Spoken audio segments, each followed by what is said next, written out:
নাটক করেছেন দেশনেত্রী বেগম খালেদা জিয়ার নেতৃত্বে স্বৈরাচার পতনের। এটা সত্যি না?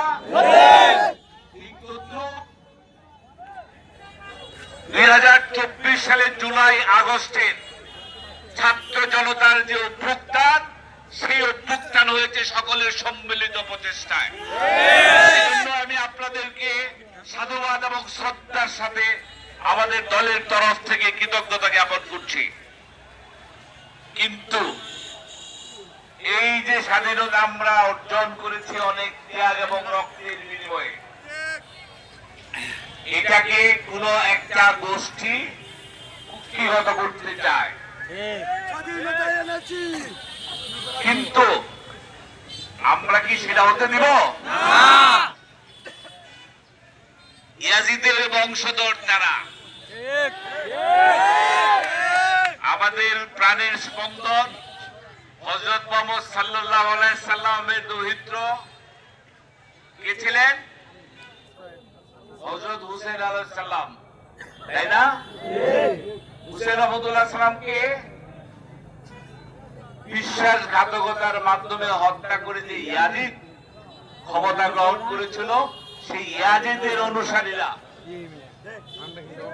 একটা কথা মনে রাখতে হবে, আমরা একটা ফ্যাসিস্ট যারা ভারতীয় মদত পুষ্ট ছিল, তাদের আমাদের দৃশ্যমান ছিল, বুঝতে পেরেছিল সবাই, তাই না? তাদেরকে আমরা লাঠি পিটা জুতা পিটা করে দেশ থেকে বিতাড়িত করেছেন, কিন্তু এখানে কিন্তু শেষ না, ষড়যন্ত্র কিন্তু থেমে নেই। এক ফেসিবাদকে আপনারা বিতাড়িত করেছেন, আরেক অদৃশ্য ফেসিবাদ দিনে দিনে কিন্তু শক্তিশালী হচ্ছে। ধর্ম নিয়ে ব্যবসা, ধর্ম নিয়ে রাজনীতি, ভালো কথা, ঠিকানা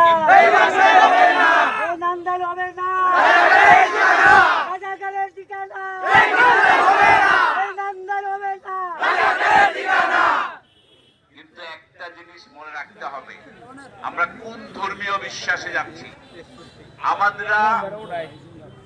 আমাদের দলীয় প্রতিষ্ঠাতা শহীদ রাষ্ট্রপতি জিয়াউর রহমান সংবিধানে বিসমিল্লাহির রহমানির রহিম সম্মিলিত করে সংখ্যাগরিষ্ঠ মুসলমানের দেশে মুসলমানের যেরকম অধিকার প্রতিষ্ঠা করেছে, মুসলমানের যে প্রাণের স্পন্দন, সেটাকে যেমন স্বীকৃতি দিয়েছে, অন্যান্য ধর্মগোষ্ঠী যারা আছে সবাইকে নিয়ে বাংলাদেশী জাতীয়তাবাদ প্রতিষ্ঠার মাধ্যমে একটা সহনশীল সমাজ ব্যবস্থা উনি আমাদেরকে উপহার